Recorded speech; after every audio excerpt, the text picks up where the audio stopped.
On that cold and windy night of January 1920, the walls of the staff car in the suburbs of Novocherkassk trembled not from artillery salvos, but from heavy, strained laughter and the clinking of thin glass. Inside, it was so smoky that the silhouettes of people seemed like ghostly shadows, darting in the dim light of kerosene lamps. At the massive table, cluttered with remnants of greasy food and empty bottles, sat a man with broad shoulders and a gaze in which fury mingled with a deep, almost palpable longing. This was Boris Dumenko, a legendary commander whose name, only yesterday, made the steppes tremble and inspired thousands of sabers. That night, he was not issuing orders for an offensive or studying maps. Before him stood another goblet, and nearby were people whose faces reflected not the discipline of a regular army, but the reckless spirit of a free-ranging band, gradually turning into chaos.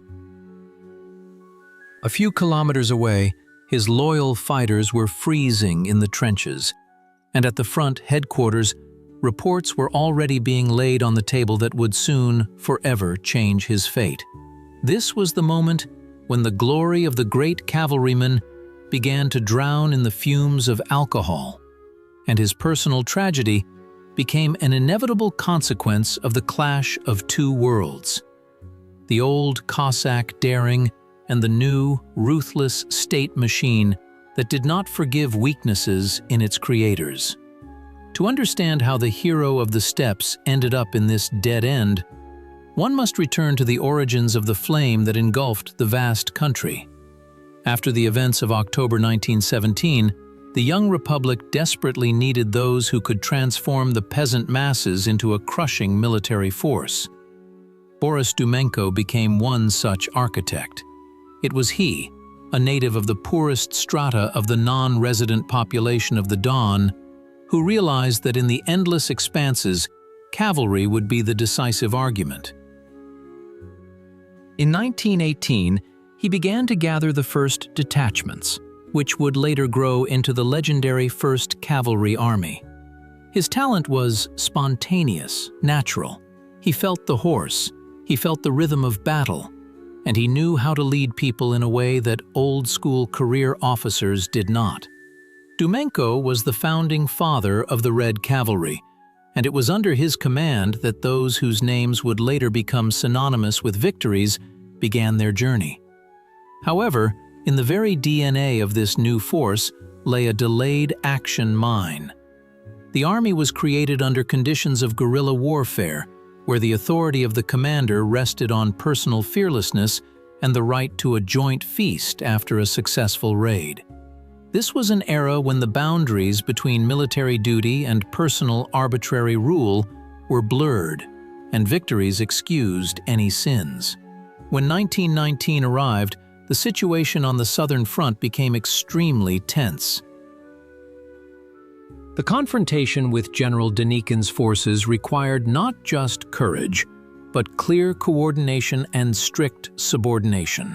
During this period, important changes occurred in the front's command.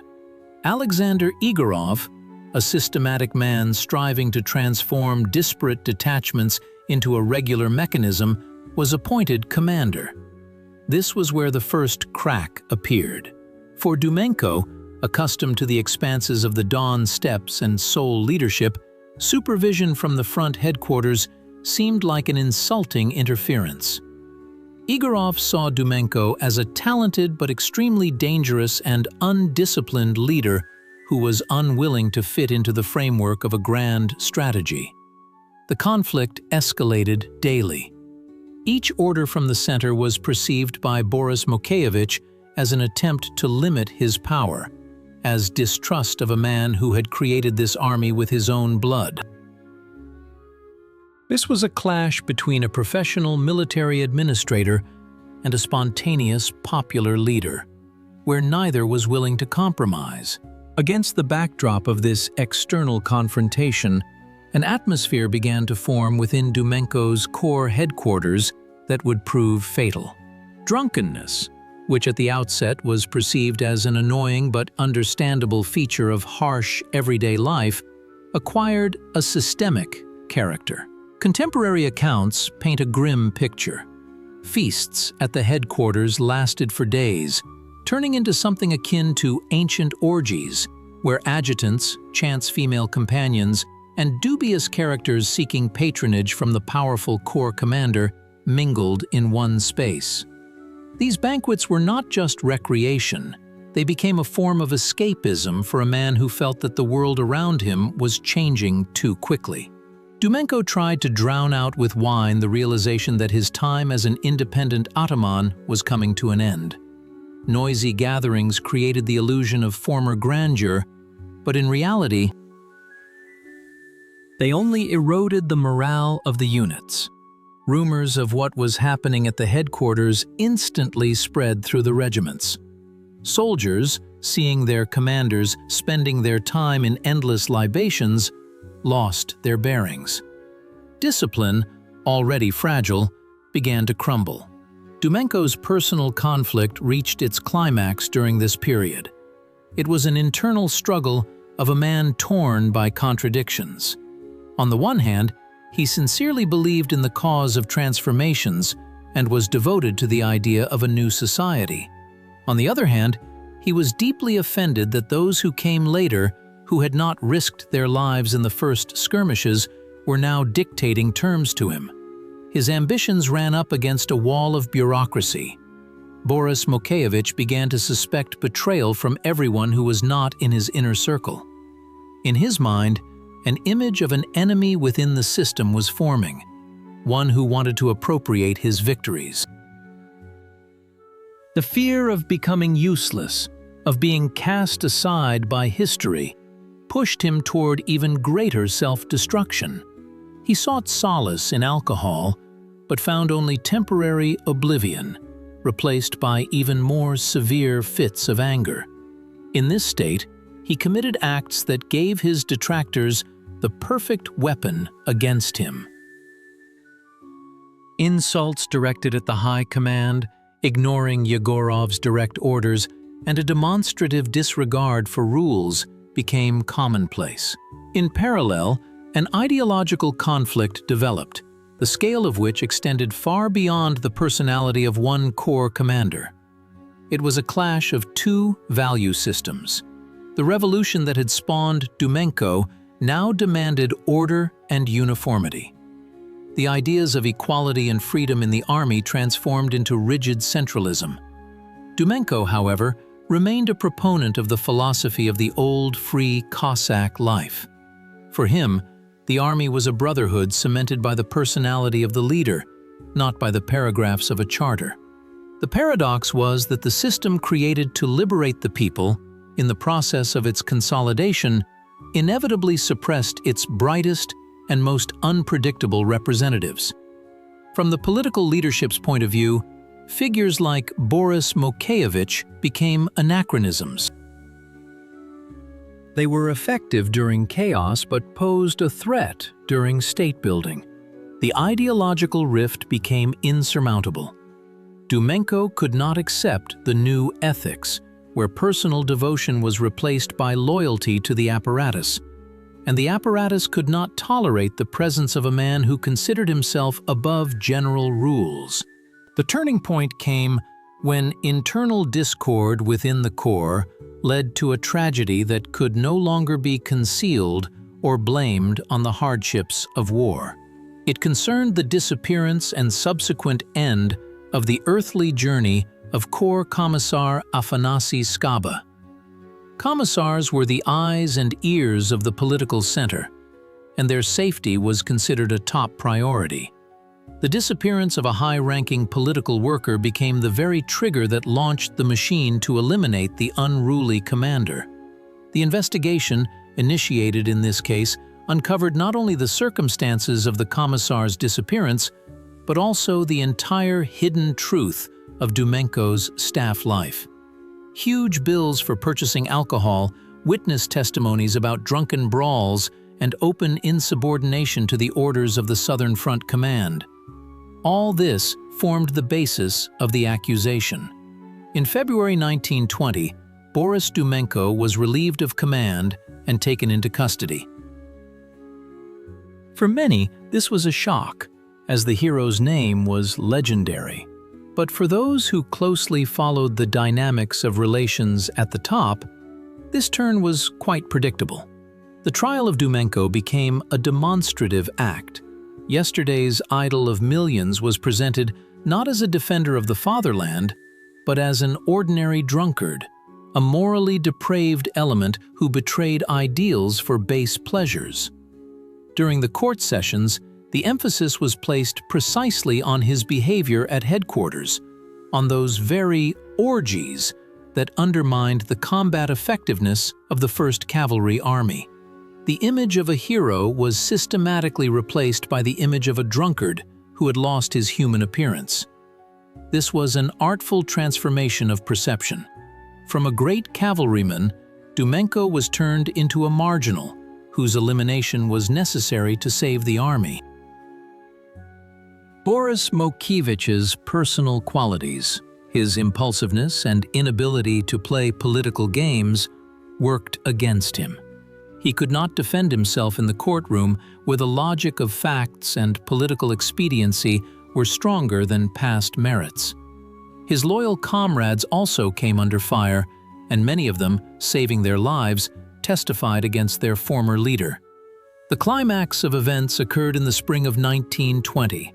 Despite numerous requests for leniency from ordinary soldiers and some commanders, the sentence was severe. The tribunal's decision was final. In May of the same year, the life path of Boris Mokiewicz Dumenko and several of his closest assistants was concluded. This event became the final point in the history of the formation of regular Red Cavalry. The elimination of Dumenko allowed for the final consolidation of power in the hands of the group of Stalin, Voroshilov, and Budyonny, who became the sole rightful heroes of the cavalry campaigns. All the founders' merits were either erased from official history or rewritten to the credit of other people. In textbooks and memoirs for decades, Dumenko remained only in the shadows as a man who could not withstand the test of power and alcohol, although the reality was much more complex and tragic. The resonance of this story is felt even today, more than 100 years later. The tragedy of Boris Dumenko is not just a story about a harmful habit that ruined talent. It is a universal lesson about how revolutionary processes grind down their creators. It raises questions about the price of discipline and whether a state can exist without suppressing bright personalities. Dumenko's example shows how easily great achievements can be negated by personal weaknesses if these weaknesses become a tool in the hands of political opponents. In the modern world, where reputation and image in the media often mean more than real deeds, the fate of the corps commander serves as a reminder of the fragility of human glory.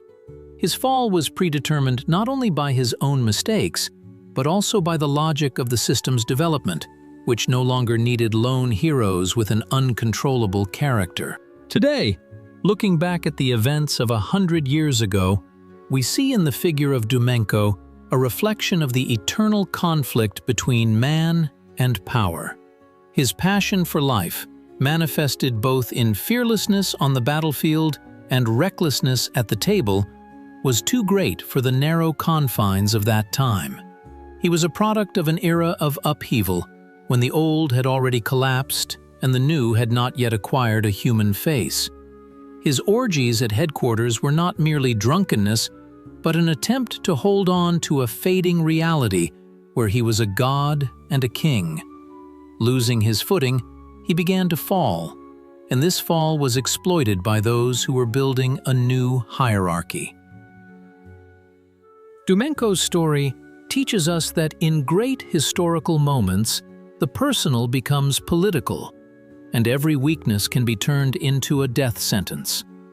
His fate is a warning that even the greatest achievements do not grant immunity in the face of a soulless machine of justice when it receives the command, quote, "Zero." Returning to that winter night in the staff car, we understand that the clinking of glasses was in fact a death knell for an entire era. Dumenko, sitting at the table surrounded by hangers-on, was already alone even then.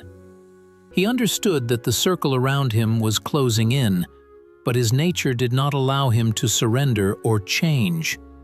He chose the path of self-destruction as the only protest available to him. And although in 1920 his name was attempted to be erased,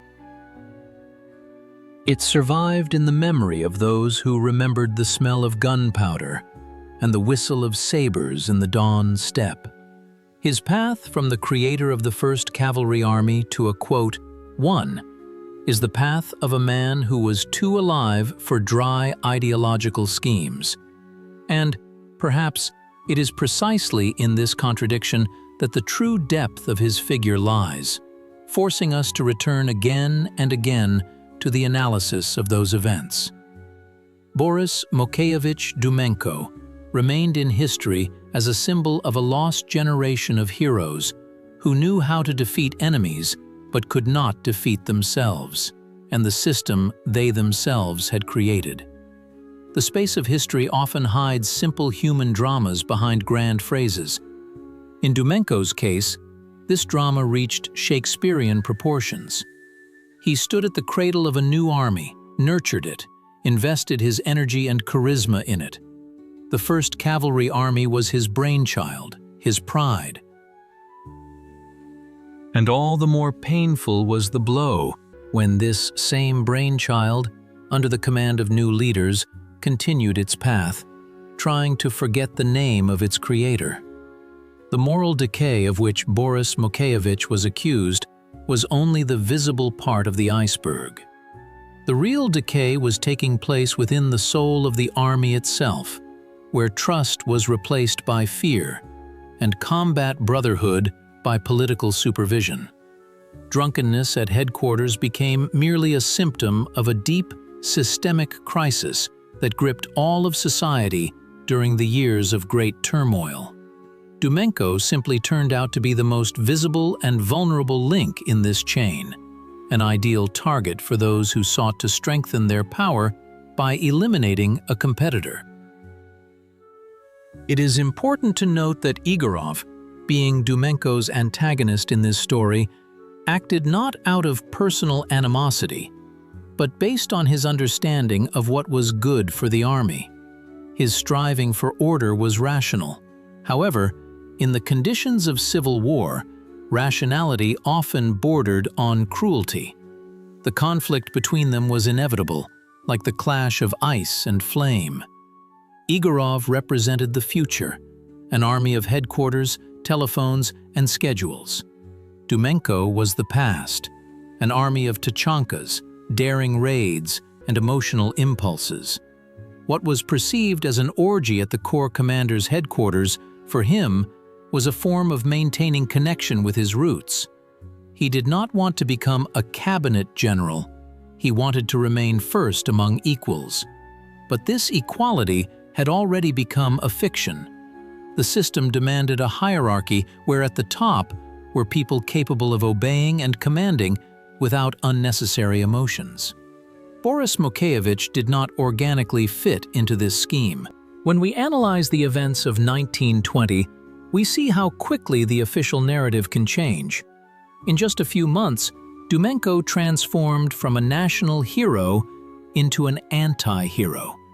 The press of that time, controlled by the party, made every effort to brand him as an inveterate drunkard and disorganizer. This was the first experience of a large-scale cancellation of an individual in the history of the young Soviet state. Any mention of his contribution to victories in the South was excised from reports. His role in the creation of cavalry divisions was suppressed.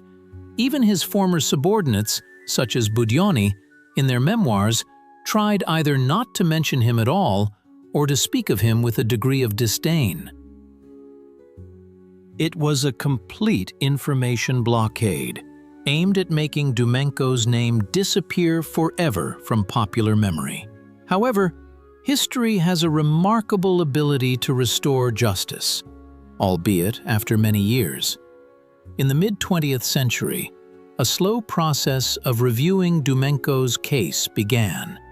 Documents became available that showed that many accusations were fabricated or greatly exaggerated. It turned out that the disappearance of Commissar Skaba could have been the result of a conspiracy in which the corps commander himself was not directly involved. The image of a drunkard created by propaganda began to crack. Researchers found letters from soldiers who, until the very end, believed in their commander and considered his removal a great mistake. It became clear that Dumenko was a complex and multifaceted personality, in whom the heroic beginning coexisted with deep human vices. But these vices did not negate his talent and dedication to the cause. Today we can look at this situation without the excessive emotions inherent in the contemporaries of those events. We understand that Boris Dumenko became a victim not only of his weaknesses, but also of the time in which he lived. The era of great changes always demands sacrifices, and often those who were most brilliant at the start become them. His staff revelries were a form of a cry for help from a man who realized that the world he fought for was turning into something alien to him.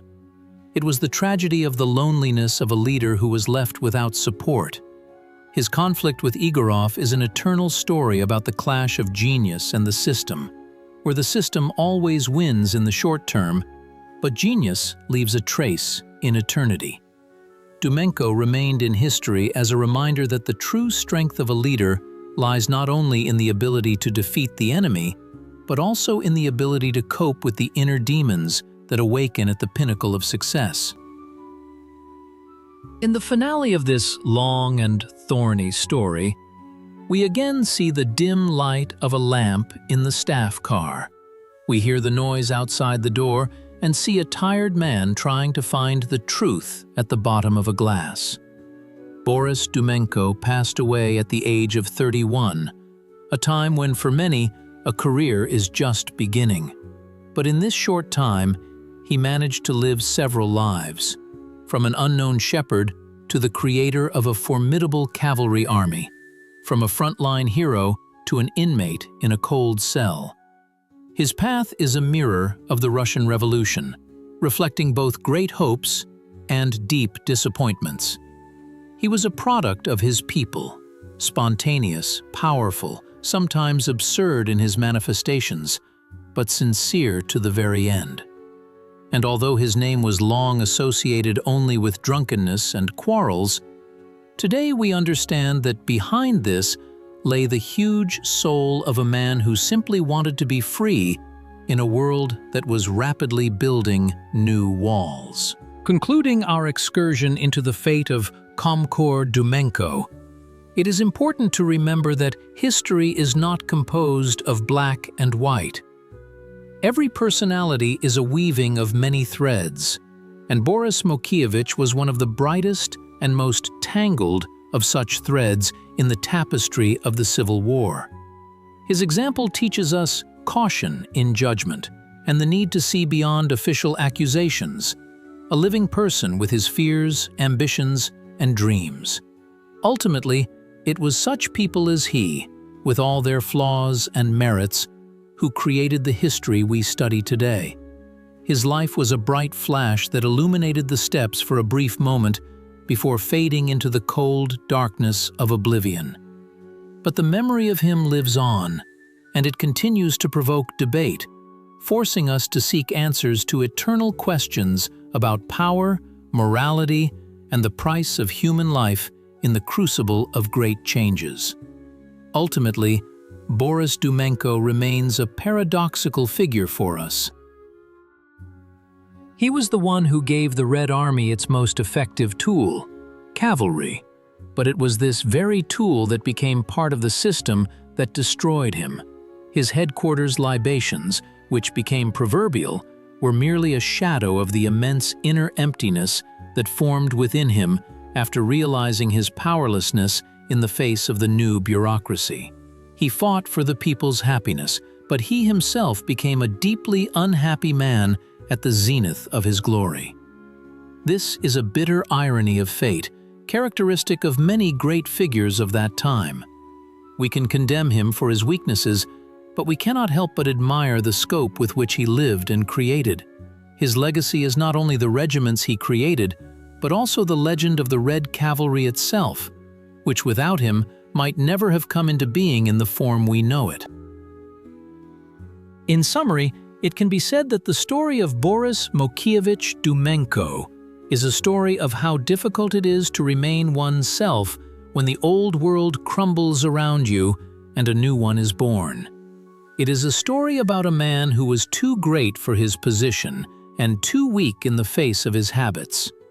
His headquarters orgies were his last bastion of freedom, his way of saying no to the encroaching order. But order proved stronger.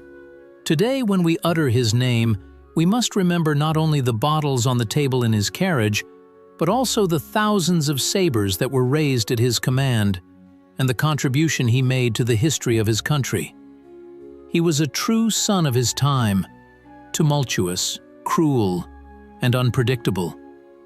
And his end of life was a logical conclusion to that symphony of chaos and heroism that was the Civil War in Russia.